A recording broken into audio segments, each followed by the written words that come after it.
Hidup itu sederhana ya. Dia akan selalu berpihak kepada seseorang yang tahu rumus kehidupan. Nah sekarang, ini udah waktunya nih, kamu sebagai sahabat saya santai, tapi terinspirasi dan termotivasi oleh sebuah ilmu yang bisa kamu uji. Yuk, kita bahas cerita di hari ini, segarkan diri kamu dengan kisah orang lain yang menginspirasi ya. Ini bagus nih.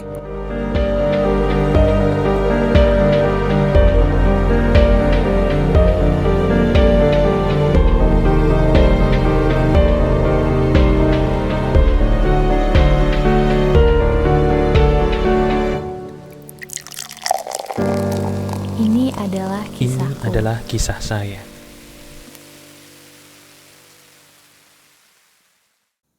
Halo semuanya, apa kabar? Ada saya kembali Aryan Surya, sahabat baik kamu dari Pagar Kehidupan. Betul, setuju gak sih? Kalau hidup itu akan selalu berpihak ya kepada kita. Seandainya kita tahu nih rumus kehidupan yang paling benar akan hidup itu sendiri. Nah sama seperti kisah yang akan saya bahas di hari ini teman-teman. Ini sebuah kisah yang sangat amat relate. Betul, sangat amat sesuai banget dengan kehidupan kita. Atau bahkan kita nih baru-baru ini mengalami peristiwa yang persis banget seperti kisah Quora di hari ini. Saya akan langsung membacakan intinya aja ya. Jadi tolong diresapi dan direnungkan apakah kisah ini pernah atau jangan-jangan sedang kamu alami baru-baru ini. Nanti saya kasih tahu nih bagaimana rumus kehidupan yang paling tepat untuk menghadapinya. Gini kisahnya.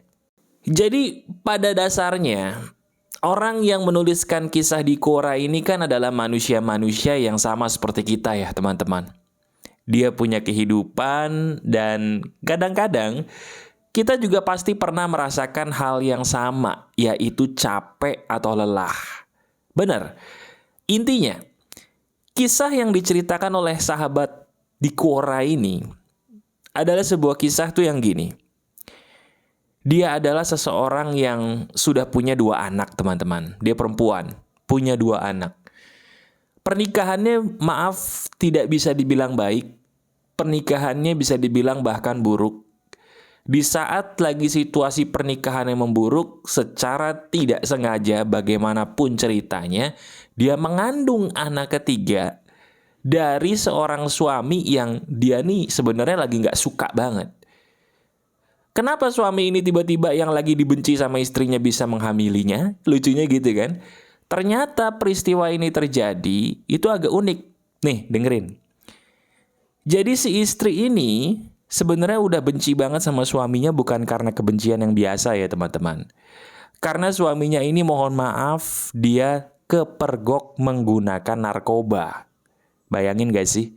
Dia punya 2 anak, bukannya dikasih nafkah, malah ngeliat banget gitu ya suaminya tidak menafkahi malah pakai narkoba. Kesel dong, benci dong. Nah ternyata beberapa bulan kemudian setelah suaminya itu dibenci, kok dia malah hamil. Nah setelah ditelusuri, dia nulis di Quora, pembuatan anaknya ini dilakukan sebelum suaminya kepergok pakai narkoba. Jadi masuk akal ya? Masuk akal. Nah cuman yang jadi pertanyaan adalah gimana nih? Saya sudah benci setengah mati sama suami saya. Saya sudah membuktikannya bahwa suami saya ini bukan seorang calon ayah yang baik buat anak ketiga saya. Bahkan dia pun ternyata sudah terbukti bukan ayah yang baik juga buat kedua anak yang sudah dia punya ini. Kok mau nambah 1 lagi? Sampai akhirnya si perempuan ini curhat di Quora, dia bahkan kalau punya anak ketiga ini memutuskan bisa jadi untuk mengakhiri hidupnya atau bunuh diri. Nah disitulah akhirnya banyak simpati-simpati yang mengalir di Quora dan kayaknya topik ini penting banget ya saya bahas di hari ini. Gimana sih caranya kamu atau kita menghadapi kekecewaan yang gak bisa kita cegah? Bener, ini kan si istri ini gak bisa mengetahui bahwa di masa depan suaminya ini kepergok pakai narkoba. Tapi si suaminya ini tiba-tiba ya kepergok gitu loh. Nasi udah jadi bubur harus gimana? Kecewa banget. Tapi gimana ya cara menghadapinya? Nah ini, kita bahas ya. Sekarang coba resapi hidup kamu, renungkan. Ada nggak kekecewaan yang rasanya tuh dalam banget dalam hidup kamu? Terjadi belakangan ini gitu loh. Terjadi dan tidak bisa dicegah. Pikirin masalah kamu itu, renungkan, dan coba Coba kamu uji menggunakan pola pikir yang akan saya berikan kepada kamu ini. Oke? Gini caranya.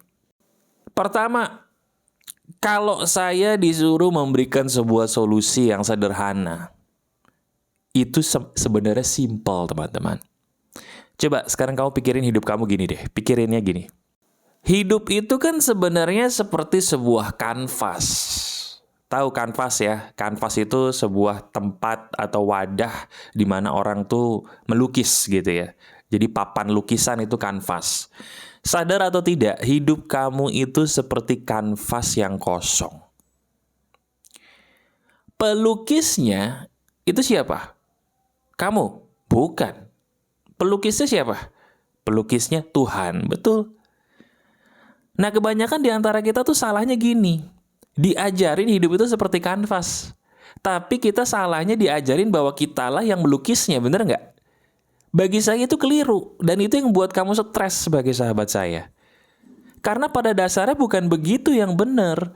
Kalau betul kita yang sebagai pelukis kanvas kehidupan kita sendiri, kenapa ada kekecewaan yang tidak bisa kita sadari terjadi, tidak bisa kita cegah terjadi kayak tadi? Nggak logis dong. Kalau betul-betul kita adalah pelukis kanvas kehidupan kita sendiri seperti yang dikatakan orang-orang tuh, nah harusnya kekecewaan semua bisa kita cegah dong. Tapi kenyataannya nggak bisa kan? Berarti kamu setuju dengan saya. Kita bukanlah pelukis kanvas kehidupan kita sendiri, tapi Tuhanlah yang melukis kanvas kehidupan kita. Sampai sini setuju? Nah sekarang, kalau memang kanvas kehidupan kita itu dilukis oleh Tuhan, lantas kita ini siapa, Mas? Kan kita udah punya kanvas kehidupan dilukis sama Tuhan. Lah kita ini siapa? Kita ini adalah pengamat lukisan tersebut. Orang yang mengamati lukisan itu dibayar mahal loh. Kalau kamu tahu nih, coba deh sekali-sekali ngobrol sama seniman-seniman pelukis. Ada nggak orang yang dibayar cuma mengamati lukisan doang? Kemudian dari lukisan yang diamati itu dia disuruh buat semacam kayak paragraf atau kesimpulan, nih lukisan bercerita tentang apa? Ada. Dan bayarannya mahal. Kenapa? Karena nggak semua orang bisa. Sama seperti hidup kamu. Hidup kita nih. Kita ini nggak bisa ngapa-ngapain, orang bukan kita yang ngelukis kok.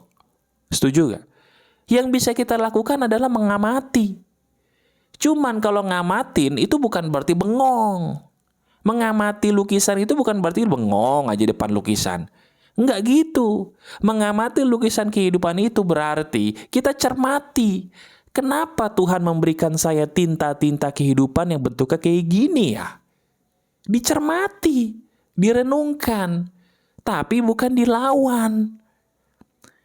Sekarang lucu nggak? Saya pakai perumpamaan nih. Lucu nggak kalau pelukis ngelukis, terus kamu komplain, ini lukisannya bentuknya kenapa gini?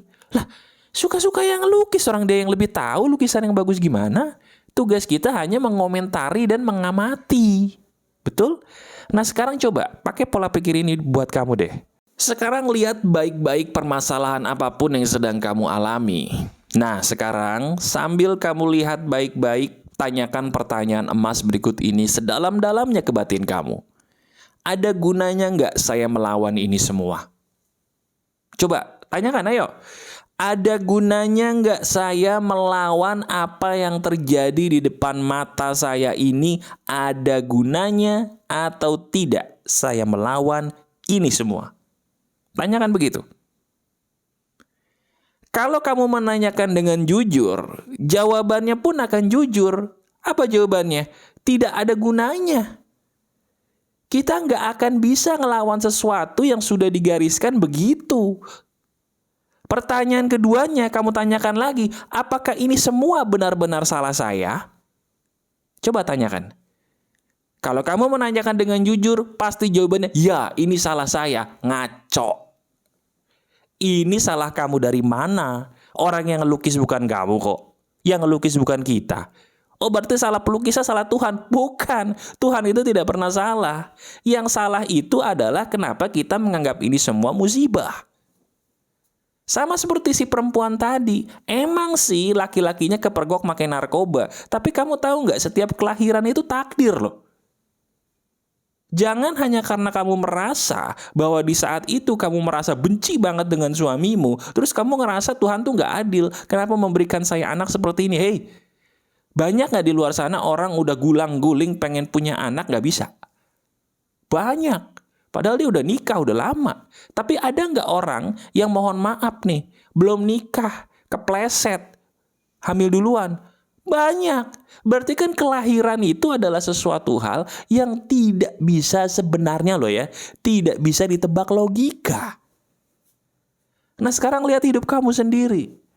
Walaupun masalah kamu mungkin bukan berkaitan dengan kelahiran, bukan berkaitan dengan kematian, bukan berkaitan dengan jodoh mungkin. Apapun yang terjadi, dengerin, itu semua nggak ada yang kebetulan dalam hidup kamu.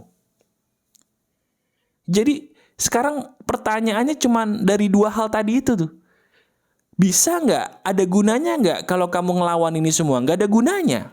Yang kedua, ini salah kamu bukan? Bukan. Ya terus kenapa jadi masalah? Tugas kita tuh cuma satu. Mengamati Tuhan maunya apa, terima aja. Percaya deh sama saya, kamu sekarang akan menjadi seorang yang paling beruntung bisa menemukan video ini. Kenapa? Karena diri kamu sudah saya bawa nih ke sudut pandang yang bagus, yang benar. Di luar sana banyak orang yang curhatnya sama kayak di Quora tadi. Dia ngerasa ini semua salah saya, dia ngerasa bahwa dialah yang melukis kehidupannya sendiri. Padahal itu semua sumber bencana pikirannya sendiri. Sadar gak? Jadi, sekarang saya harus ngelakuin apa, Mas? Pertama, coba kamu tonton video ini berulang kali, kamu renungkan pelan-pelan perkataan saya dari depan tadi, renungkan pelan-pelan. Kamu resapi, kemudian kamu tanyakan, bukankah apa yang saya katakan ini benar semua untuk hidup kamu secara kenyataan? Yuk, sadari bahwa ini bukan salah kamu sama sekali dan kamu bukanlah pelukis kehidupanmu. Tugas kita sebagai manusia adalah mengamati ke arah mana Tuhan melukis kehidupan kita. Tugas kita hanya mencermati pelajaran apa yang bisa kita petik dalam kehidupan ini. Jangan kita lawan, gak perlu kita nyalahin siapa-siapa. Kita lihat. Buktikan ucapan saya bahwa semua yang terjadi ternyata tidak berakhir sepedih yang kamu pikir. Saya ulangi, buktikan bahwa semua yang terjadi ternyata tidak sepedih apa yang kamu pikirkan selama ini. Jalani dulu, hadapi dulu, gak usah dilawan, katakan kepada Tuhanmu, saya paham sekarang bahwa ini semua adalah takdirmu, saya terima, maafkan saya, bantu saya. Doa begitu setiap hari. Lihat yang terjadi dalam hidup kamu. Oke? Coba resapi. Tonton video ini berulang kali ya. Resapi dan coba cermati, lakukan apa yang saya katakan. Masih ada saya, Aryan Surya, sahabat baik kamu selalu dari Pagar Kehidupan. Tetap keep the spirit, keep sharing, and keep loving. Bye-bye.